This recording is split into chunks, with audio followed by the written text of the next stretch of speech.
Хөлмөр халамжийн үйлчилгээний ерөнхий газар Монголын ажил олгогч эзэдийн нэгдсэн холбоо, Ховд аймгийн хөлмөр халамж үйлчилгээний газартай хамтран Ховд аймгийн жижиг дунд бизнес эрхлэгчдийн зөвлөлт хуулзалтыг зохион байгууллаа. Ховд аймгийн бизнес эрхлэгчдийн бизнесээ өргөжүүлэн хөгжүүлэх, зээл төсөл хөлбөрт хамрагдах чадварыг сайжруулах зорилгоор зохион байгуулагдсан энэхүү зөвлөлт хуулзалт нь жижиг дунд бизнес эрхлэгчдийн ажлын уялдаа холбоог сайжруулж, жижиг дунд үйлдвэрлэлийг хөгжүүлэх чиглэлээр зохион байгуулагдаж байгаа ажлуудын нэг юм. Энэхүү зөвлөлт хуулзалтад аймгийн 17 сумын жижиг дунд үйлдвэрлэл эрхлэгчдийн төлөөлөл, ажил олгогч эзэд банк ба санхүүгийн байгууллага, банкуудын төлөөлөл гэсэн 100 гаруй хүн оролцсон юм. Үнийн гол зорилго бол ерөөсөө энэ Ховд аймгийн хөгжлийн, Ховд аймгийн төсвийн орлогыг бий болгож, ажлын байр бий болгож, аймгийн төсвийг төлдөг жижиг дунд бизнес эрхлэгчдийг дэмжих зорилготой энийг хийж байгаа. Тэгэхээр ямар нэгэн жижиг компани байгуулад явж байгаа ажил олгогчдод бол тэр бизнесээ өргөжүүлэх, бизнесээ хөгжүүлэх тийм хүсэл эрмэлзэл бүх хүнд байдаг юм байна. Тэгээ энэ хүмүүсийг яаж дэмжих вэ?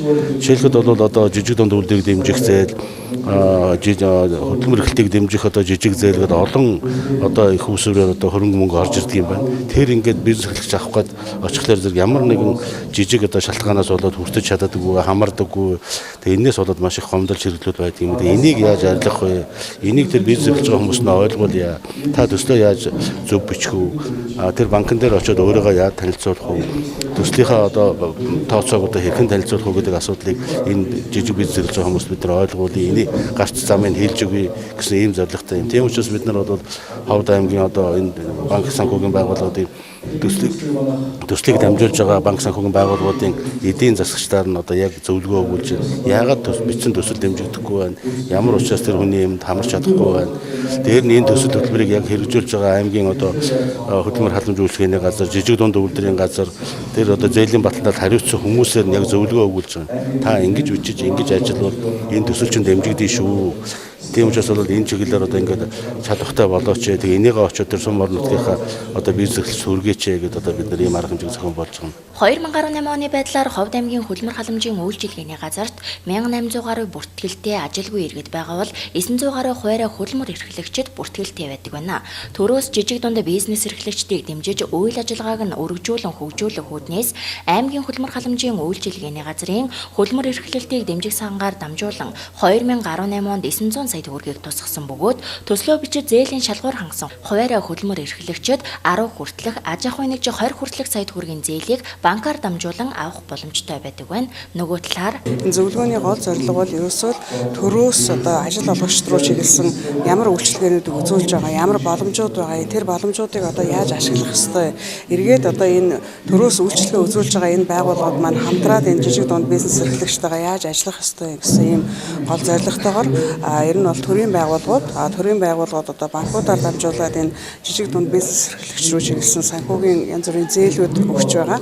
Тэр зээлүүдийнхаа талаар бас банкуд тодорхой мэдээллүүдийг өөрсдийнхөө бас боломжийн талаар мэдээллийг өгөх юм. За тэгээд манай хөлбөр халамж үйлчилгээний газрын зүгээс бол нийт 17 сумынхаа жижиг дунд бизнес эрхлэгчдийг тэрэн дотор бол худалдаа үйлчилгээ эрхэлдэг хүмүүс байж болно, цайны газрын хүмүүс байж болно, гэрээрээ хуваарай өрхийн үйлдвэрлэл эрхэлдэг, сур үйлдвэрлэдэг, ногоо тарьдаг гэх мэтчлэн бүхий л жижиг дунд бизнес эрхэлж байгаа, өрхийн үйлдвэрлэл эрхэлж байгаа хүмүүсийнхээ судалгааг аж ахуйн нэгжүүдийн судалгааг авч байгаа. Тэгээд одоогийн байдлаар нийт 16 сумаас авсан судалгаагаар бол жижиг дунд бизнес эрхлэгч 321 хүний судалгаа ирсэн байна.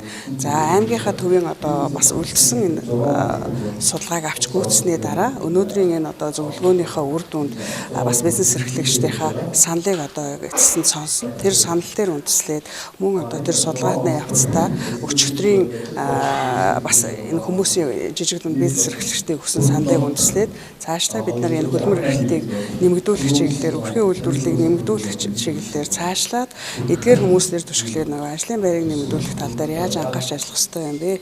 Бид нар яаж хамтарч дэмжиж ажиллах ёстой?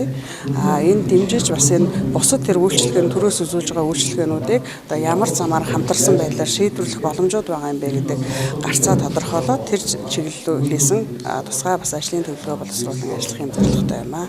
Энэхүү зөвлөлт хуулзалтын явцад Ховд аймагт хөлмөр эрхлэлтийг дэмжих төсөөлөх хөтөлбөрүүд, жижиг зээл олголтын талаар төрөөс явуулж буй төсөөлөх хөтөлбөрүүд, зээл олголтын байдал, дээрх төслүүдэд хамрагдах боломжууд, Ховд аймгийн зээлийн батлан даалтын цаанд хамрагдах асуудлууд зэрэг сэдвүүдээр мэдээлэл өгч харилцсан санал солилцсон юм а.